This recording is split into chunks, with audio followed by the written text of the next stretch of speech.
C'est donc dans ce nouvel épisode que je vous présente la place la plus emblématique de New York. C'est Times Square, rempli de ses lumières, ses panneaux publicitaires. Ça commence maintenant.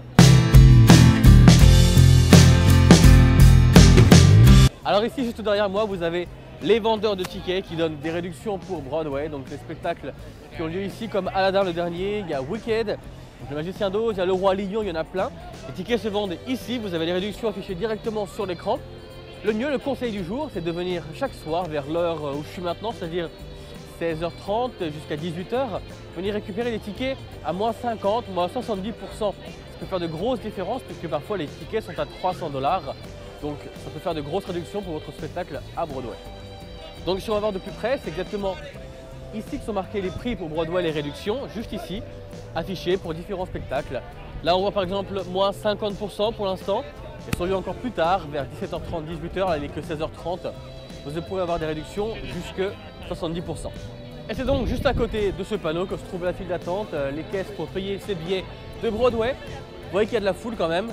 C'est ici qu'on vient acheter ses billets, au TKTS, juste en dessous des marches rouges en fait. C'est là que se trouvent les marches rouges de Broadway. En dessous, c'est la billetterie.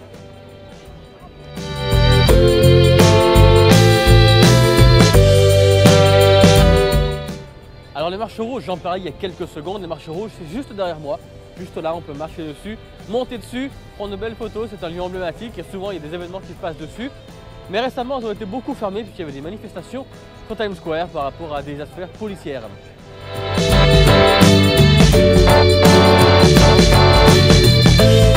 Alors derrière moi, vous voyez aussi des gens qui se déguisent, des gens qui sont habillés en différentes façons. Alors vous avez Spider-Man, vous avez la Statue de la Liberté, vous avez aussi par exemple Elmo, Mario, Hello Kitty juste derrière la caméra que vous ne voyez pas maintenant.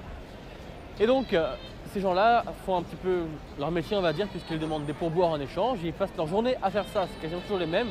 Ils enlèvent leur masque et on les voit des fois. Et ça fait une semaine que je suis là, j'en ai déjà reconnu quelques-uns qui se déguisent et qui enlèvent leur masque de temps en temps. Donc ça c'est les gens qui se déguisent sur Times Square. Une attraction à faire ici, on voit ça pas que ici bien sûr, ça se fait à Las Vegas, ça se fait à Hollywood aussi, mais Times Square à New York c'est l'endroit, il faut le faire, prendre une photo avec les gens. Enfin, Times Square c'est aussi les vendeurs ambulants, alors ils vendent des tickets pour la comédie, Comedy Central. J'y suis allé hier soir, c'est sympa, on rigole bien franchement, je me suis bien rendu la gueule avec quatre comédiens qui étaient là, des humoristes à l'américaine, on a bien rigolé.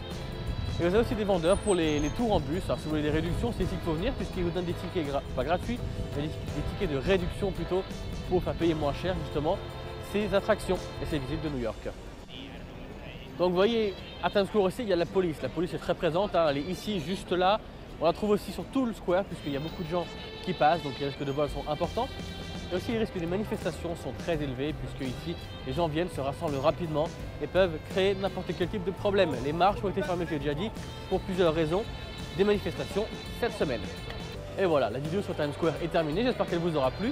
Et si c'est le cas, n'hésitez pas à la partager sur Facebook, Twitter ou YouTube. Alors pour vous abonner à ma chaîne YouTube, n'hésitez pas à cliquer sur le lien en haut à droite qui apparaît. Et pour l'heure, moi je vous dis au revoir, on se retrouve bientôt pour de nouvelles vidéos sur Kevin on the Road. Ciao!